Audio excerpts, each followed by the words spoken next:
नमस्कार विद्यार्थी मित्रांनो, आजच्या तासिकेमध्ये आज या व्हिडिओमध्ये आपण उदाहरण क्रमांक 4 बघूया। उदाहरण क्रमांक 4 मी तुम्हाला तुमच्या ग्रुपवर पाठवलेला आहे PDF स्वरूपात। तरी सुद्धा मी या व्हिडिओमध्ये त्या उदाहरणाचं वाचन करतो आहे। तुम्ही पण सुद्धा वाचन करा आणि समजून घ्या, लिहून घ्या। उदाहरण बघा, मी वाचून दाखवतो तुमच्या समोर। आपण जे काही उदाहरण बघत आहोत, प्रत्येक उदाहरण हा थोडा वेगळ्या टाईपचा आहे। तुम्हाला नवीन शिकण्यासारखा प्रत्येक उदाहरणात काहीतरी मिळेल। म्हणून जे काही आपण व्हिडिओ बनवून पाठवतो आहे ग्रुपवर, यूट्यूबवर, तर तुम्ही प्रत्येक व्हिडिओ पाहत चला, उदाहरणही पाहत चला आणि व्हिडिओ सुद्धा पाहत चला। बघा उदाहरण, The following figures related to Ashoka Manufacturing Company Limited for the year ended 31st March 2008. पहिला पॉइंट आहे purchase of raw material 6 lakh. Second point, direct wages 25,000, labor hours at rupees 15 per hour labor.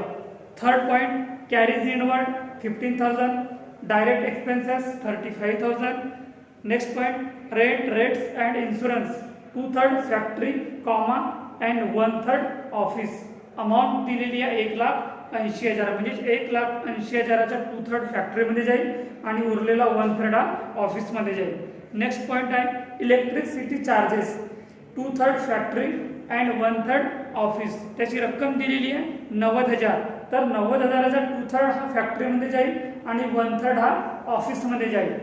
Next point आहे supervisor charges 1/2 म्हणजेच half फॅक्टरीमध्ये जाईल आणि उरलेला half हा अर्धा ऑफिसमध्ये जाईल। Next point general expenses 5,000। Next point stock on 1 April 2008 raw material 1,40,000, finished goods in ब्रॅकेटमध्ये दिलेल्या तुम्हाला 2,000 युनिट्स, त्याची रक्कम दिलेली आहे 80,000। Work in progress 44,000। Next point आहे स्टॉक ऑन 31st मार्च 2008 म्हणजेच क्लोजिंग स्टॉक दिलेला आहे तुम्हाला। Raw material 1,10,000, finished goods in bracket 4,000 units तुम्हाला दिलेले आहेत, पण त्याची रक्कम मात्र दिलेली नाही आहे। ही रक्कम आपल्याला काढावी लागेल। ते आपण जेव्हा सॉल्युशन करूया कॉस्टशीट, तर त्याच्यात आपण सॉल्युशन करूया की ते रक्कम कशी काढली जाईल। Work in progress 80,000 80,000। Sales, next point sales दिलेला 16,20,000। नेक्स्ट पॉइंट आहे selling and distribution expenses ₹10 per unit sold. Selling and डिस्ट्रीब्युशनचा रेट दिलेला आहे 10 रुपये per unit. Next point production for the period 16,000 units. आपल्याला प्रोडक्शन मध्ये युनिट्स दिलेले आहेत 16,000। And last para is a prepare statement of cost showing net profit and per unit net profit.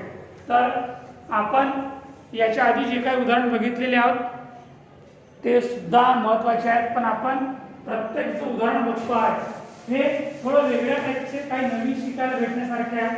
म्हणून तुम्ही सुद्धा प्रत्येक उदाहरण जे मी तुम्हाला PDF स्वरूपात ग्रुपवर पाठवतो आहे ते लिहित चला आणि प्रत्येक व्हिडिओ पाहून ते आन्सर सुद्धा तुम्ही लिहित चला। जर तुम्हाला समजत नसेल तर ग्रुपवर आपण सर्व विद्यार्थी, सर्व शिक्षक अटॅच आहेतच। कोणती जर प्रॉब्लेम असली तर ग्रुपवर तुम्ही विचारा। समस्या विचारल्याशिवाय तुम्हाला ते कळणार नाही किंवा समजणारही नाही। तर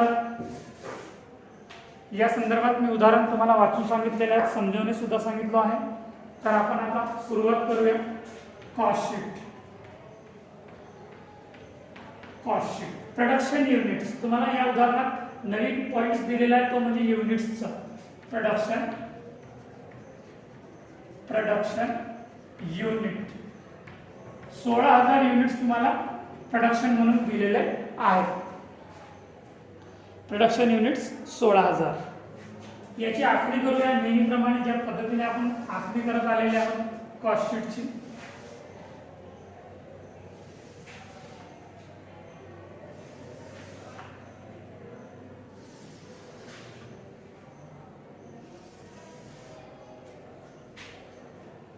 serial number particulars rupees and rupees. पहिला कॉलम बघा, opening stock of raw material. Opening stock of raw material. पहिला पॉइंट आहे कन्झ्युम्ड मटेरियल. कन्झ्युम्ड मटेरियल, आधी आपल्याला कन्झ्युम्ड मटेरियल कॅल्क्युलेट करायचं आहे. याच्यात opening stock of raw material. Opening stock of raw material. Opening stock of raw material किती दिलेला आहे? 1,40,000. 1,40,000. Opening stock of raw material मध्ये प्लस काय होईल? Purchase of raw material. किती दिलेला आहे purchase of raw material? 6 lakh plus purchase of raw material. Purchase of raw material किती दिलेलं आहे? Purchase of raw material 6 lakh. Purchase of material 6 lakh. Purchase of material नंतर काय आहे? परचेस ऑफ रॉ मटेरियल नंतर कॅरेज इनवर्ड. Carriage inward.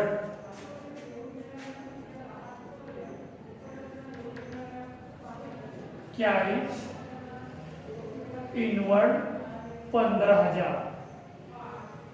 त्याच्यानंतर अजून काही पॉइंट्स आहेत का मटेरियल मध्ये प्लस होणारे? नाही. याची टोटल करा किती आहे? 1,40,000 प्लस 6 लाख आणि 15,000. 7,55,000. 7,55,000. 7,55,000 झाला. याच्यामधून आता मायनस होणार आहे. Minus closing stock of raw material. Closing stock of raw material. Closing stock of raw material किती दिलेला आहे? 1,10,000. 1,10,000. याच्यामधून मायनस करा. 7,55,000 मधून 1,10,000 मायनस करा तर 6,45,000 शिल्लक उरतील. 6,45,000. 6,45,000 हा काय राहणार आहे? Consumed material. Consumed material. याच्यामध्ये प्लस होणार आहे. प्लस होणार आहे बघा काय काय होणार आहे? Plus direct wages. Direct wages. Direct wages संदर्भात तुम्हाला इन्फॉर्मेशन दिलेली आहे. 25,000 labour hours at ₹15 per labour hour. म्हणजेच 25,000 लेबर आहे आणि त्याचा रेट ₹15 पर अवर्स दिलेला आहे. म्हणजे 25,000 गुणिला 15. 25,000 गुणिला 15 किती होणार आहे? 3,75,000. 3,75,000 हा झाला डायरेक्ट वेजेस. नंतर direct expenses. Direct expenses plus direct expenses. Direct expenses किती दिलेला आहे? 35,000. Direct expenses 35,000. आता याची टोटल करा किती आहे?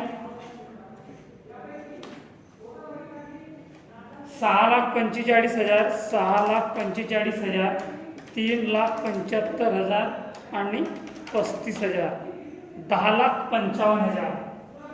10,55,000 हा काय राहणार आहे? Prime cost. 10,55,000 prime cost. याच्यानंतर दुसरा पॉइंट प्लस होईल factory overhead. Factory overhead. Factory overhead. आता बघा फॅक्टरी संदर्भात काही पॉइंट्स दिलेले आहेत. फॅक्टरी ओव्हरहेड संदर्भात 5व्या नंबरचा पॉइंट आहे rent rates and insurance. 2/3 factory and 1/3 office. Rent rates and insurance. Rent, rates and insurance, त्याची टोटल रक्कम दिलेली आहे 1,80,000. तर 1,80,000 2/3 दिलेला आहे ना, तर गुणिला 2 आणि भागीला 3. 1,80,000च्या 2/3 हा कुठे जाणार आहे? फॅक्टरीला. तर 1,80,000 गुणिला 2 आणि भागीला 3, 1,20,000. 1,20,000. तर इथे येणार आहे 1,20,000. समजलं पहिला पॉईंट फॅक्टरी ओव्हरहेड संदर्भातला. रेंट, रेट्स अँड इन्शुरन्स 2/3 फॅक्टरीला जाईल आणि उरलेला 1/3 हा ऑफिस ओव्हरहेड मध्ये जाईल. तर आपण 2/3 कशाची काढलेली आहे? टोटल रक्कम दिलेली आहे 1,80,000, त्याचा 2/3 म्हणजे त्याचा 66.67 हा जाईल फॅक्टरी ओव्हरहेड. तर अशा प्रकारे कॅल्क्युलेशन झालेलं आहे 1,80,000 गुणिला 2 भागीला 3. नंतर electricity charges. Electricity charges, electricity charges. Electricity charges काय म्हटलेलं आहे? 2/3 फॅक्टरी म्हणजे 90,000 रक्कम दिलेली आहे. तर 90,000 गुणिला 2 आणि भागीला 3. तर 90,000च्या 2/3 फॅक्टरीला जाईल. किती निघेल? 90,000च्या 2/3 90,000 गुणिला 2 भागीला 3, 60,000. 60,000.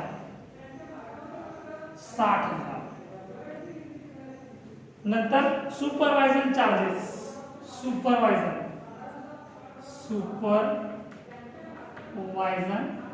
चार्जेस.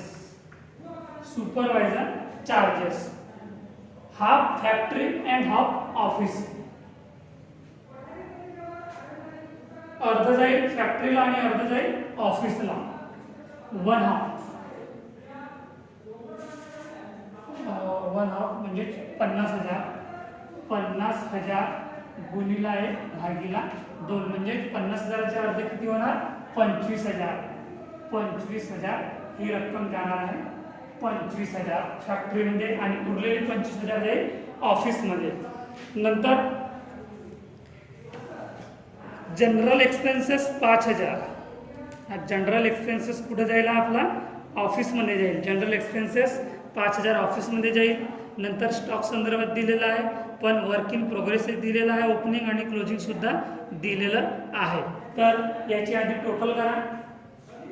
1,20,000 आणि 1,60,000, 1,20,000 आणि 60,000, 1,80,000, 1,80,000, 2,05,000, 2,05,000, 2,05,000. याच्यात प्लस होणार आहे, plus opening stock of work in progress. Opening stock of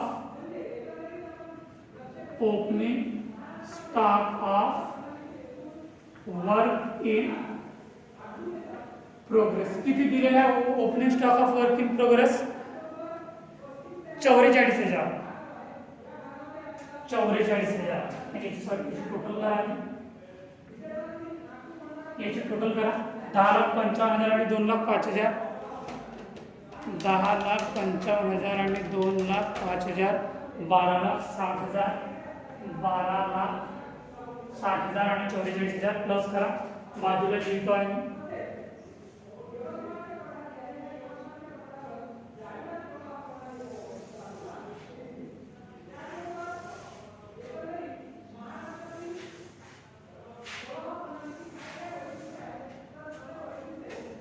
बारा 60,000 आणि 44,000 प्लस 44,000 13,04,000. 13,04,000. 13,04,000. आता याच्यामधून मायनस होईल. Minus closing stock of work in progress. Minus closing stock of work in progress. किती आहे closing stock of work in progress? 80,000 minus closing stock of work in progress 80,000. तर 13,04,000 मधून 80,000 minus करा.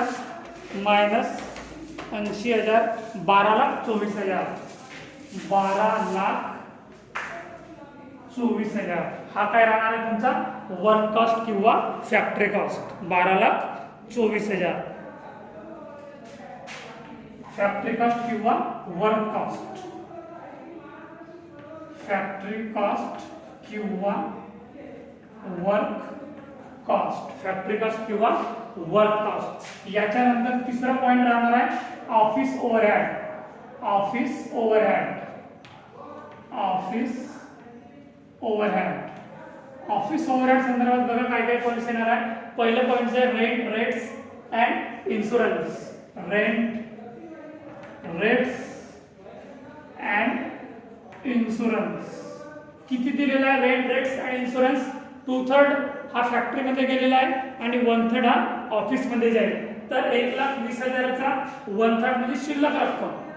तुम्ही दोन पद्धतीने ही रक्कम काढू शकता. सेम टू सेम रक्कम निघेल. बघा टोटल रक्कम दिलेली किती होती. 1,80,000. 1,80,000 गुणिला 1/3 किती निघेल. 1,80,000 गुणिला 1/3 60,000. रक्कम किती निघाली 60,000.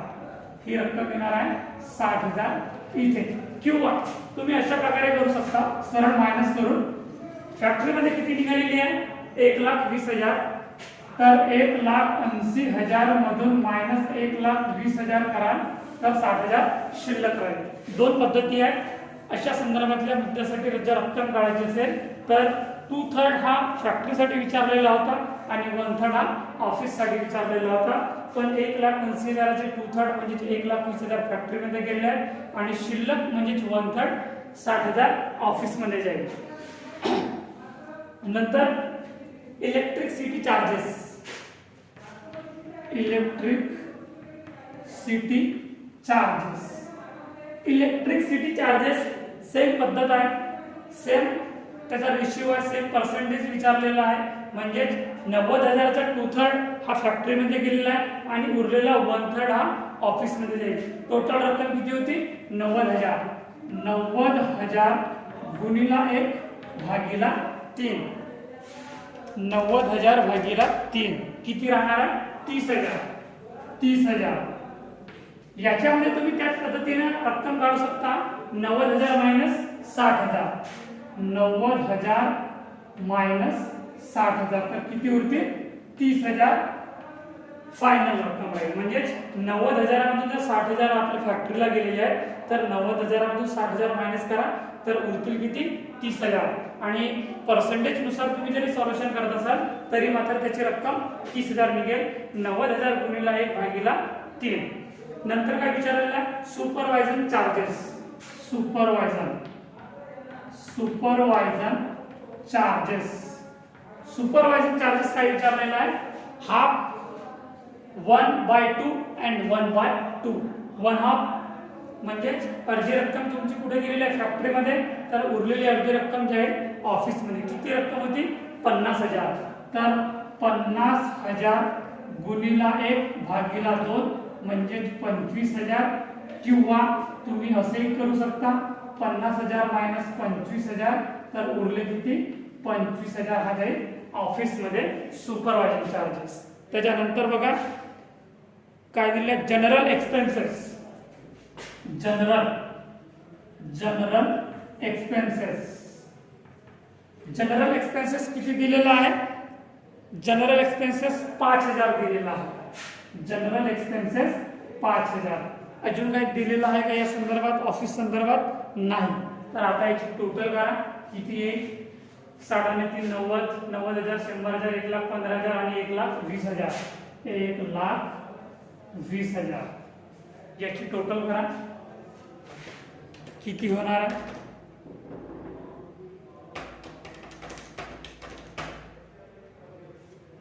₹12,24,000 आणि 1,20,000 13,44,000. 13,44,000 हा काय राहणार तुमचा cost of production. Cost of production,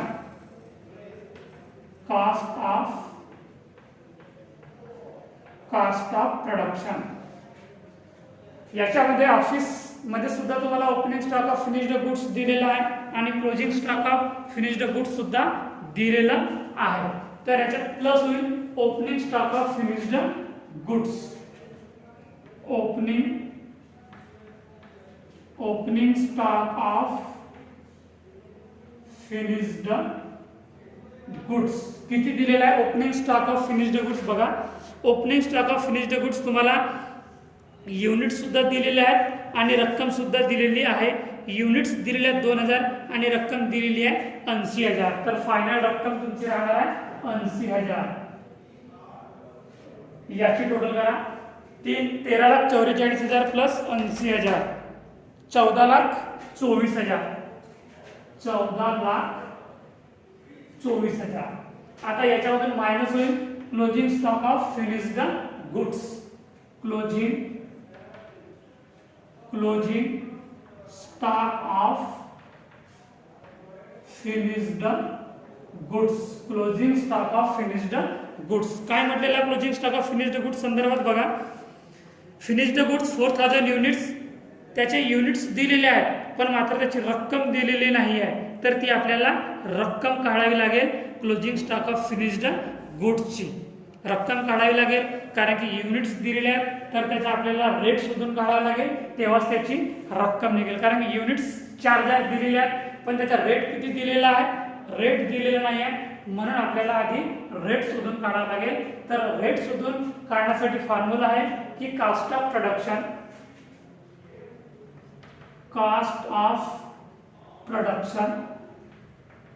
upon production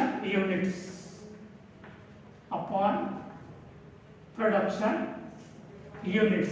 आता कॉस्ट ऑफ प्रोडक्शन किती दिलेला आहे बघा, कॉस्ट ऑफ प्रोडक्शन 13,44,000. 13,44,000 आणि प्रोडक्शन युनिट्स किती दिले आहेत बघा, प्रोडक्शन युनिट्स 16,000. तर याचा रेट किती निघेल? 13,44,000 भागीला 16,000.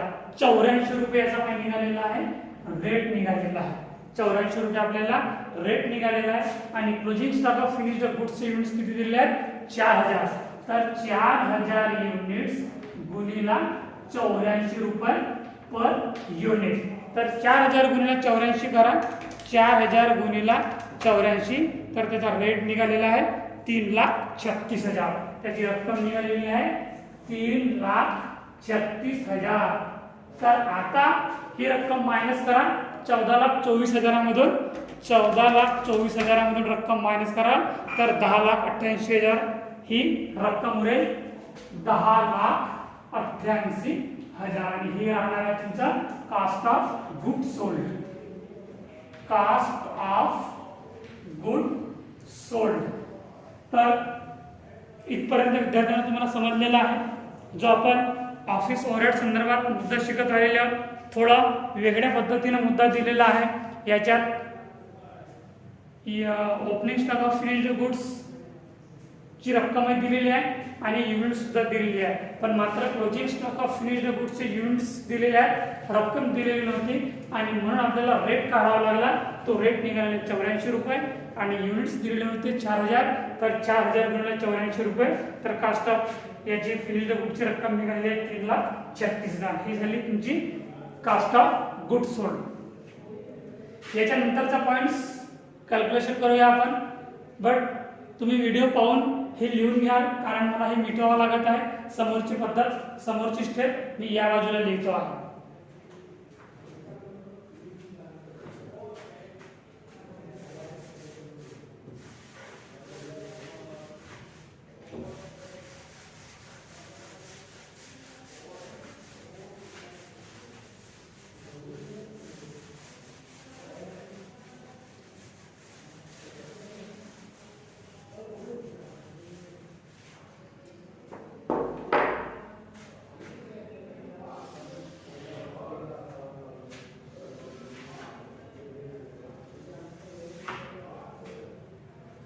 नेक्स्ट पॉइंट आहे selling and distribution expenses.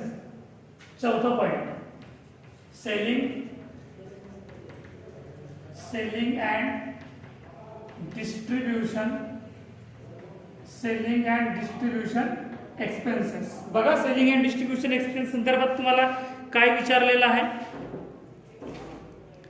Cells 16,20,000 दिलेला आहे. त्याच्यानंतरचा पॉईंट बघा, सेल्सच्या नंतरचा selling and distribution expenses ₹10 per unit sold.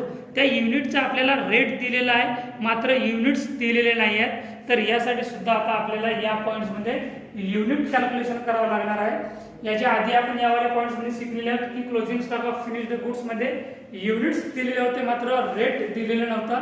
पण सेलिंग अँड डिस्ट्रीब्युशन या मुद्द्यामध्ये आपल्याला रेट दिलेला आहे, युनिट दिलेले नाही आहेत. म्हणून आपल्याला आधी युनिट्स कॅल्क्युलेशन करावं लागतील. रेट ऑलरेडी उदाहरणात दिलेला आहे. तर बघा, पहिलं पॉईंट राहणार आहे तुमचा सेलिंग अँड डिस्ट्रीब्युशन एक्सपेन्सेस. आपल्याला रेटच दिलेला आहे ₹10, पण युनिट्स दिलेले नाही आहेत. तर आपल्याला आता युनिट्स कॅल्क्युलेशन करावं लागेल की production unit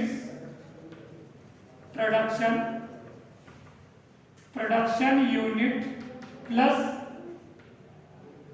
opening stock of finished goods unit. Me clear लिहितो आहे. पहिला उदाहरण आहे, तुम्हाला समजण्यास सोपं व्हायला पाहिजे म्हणून मी पूर्ण माहिती लिहितो आहे. Production units plus opening stock of finished goods unit. Me unit लिहितो आहे म्हणून युनिट्स कडे लक्ष द्या, नाहीतर तुम्ही रक्कम विचारात घ्याल आणि उदाहरण गडबड करा. मायनस, मी ब्रॅकेट मध्ये ठेवतो आहे, प्लस आणि minus closing stock of finished goods units. आपल्याला आधी सेल्स अँड डिस्ट्रीब्युशन एक्सपेन्सेसचा रेट दिलेला आहे ₹10 पर युनिट सोल्ड, पण मात्र त्याचे युनिट्स दिलेले नाही आहेत. तर आपण सेलिंग अँड डिस्ट्रीब्युशन एक्सपेन्सेसच्या आधी युनिट्स कॅल्क्युलेशन करत आहोत.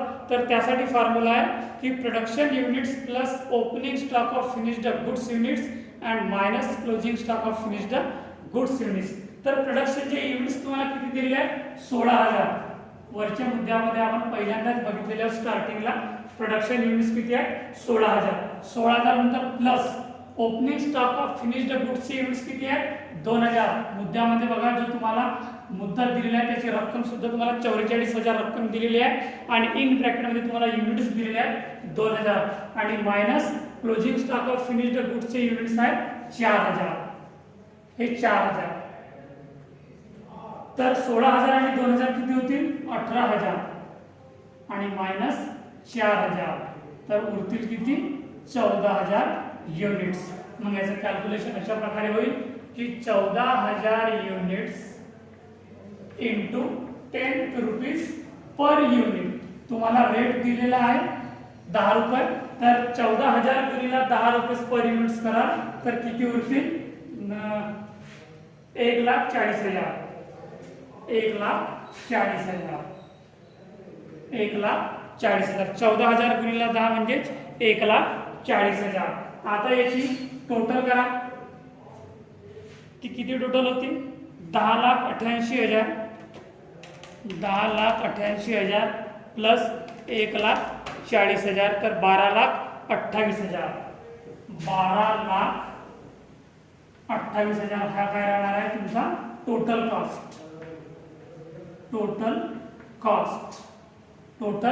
आता याच्यानंतर तुम्हाला काय विचारलेलं आहे? शेवटचा मुद्दा प्रोडक्शन फॉर युनिट्स दिलेला तुम्हाला 16,000. आता सेल्स दिलेला आहे, सेल्स दिलेला आहे 16,20,000. सेल्स दिलेला आहे 16,20,000.